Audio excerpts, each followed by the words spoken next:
నా పేరు సుమంత్ వర్మ. మేము ఫార్మింగ్ చేస్తూ ఉంటాం. వాళ్ళు మా ఫ్రెండ్స్, మేము ముగ్గురం మామూలుగా చేసుకుంటూ ఉంటాం. ఇంట్లో V50 గోల్డ్ లాస్ట్ 3 monthsగా తీసుకున్నాను.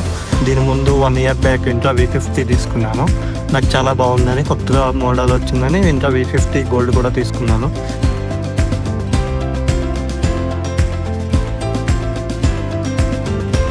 మాకు మార్కెట్కి ఫ్రూట్స్ అవి తీసుకెళ్తుంటాం. మాకు మిల్క్ అయ్యి మార్నింగ్ నుంచి 3 times 5 cities రేట్లు. చాసెస్ పెద్దది, 10 feet వెహికల్. సస్పెన్షన్స్ ఈ హైదరాబాద్ రోడ్లలో ప్రాబ్లం చాలా బాగుంది, ప్రాబ్లం ఏం లేదు. రాదు కూడా, చాలా హైట్గా కూడా ఉంది వెహికల్. బండి అంటే మా హీరో గడ అంటే నాకు తాత అంటే ఇంట్లో మెంబర్ లాగే అయిపోయింది.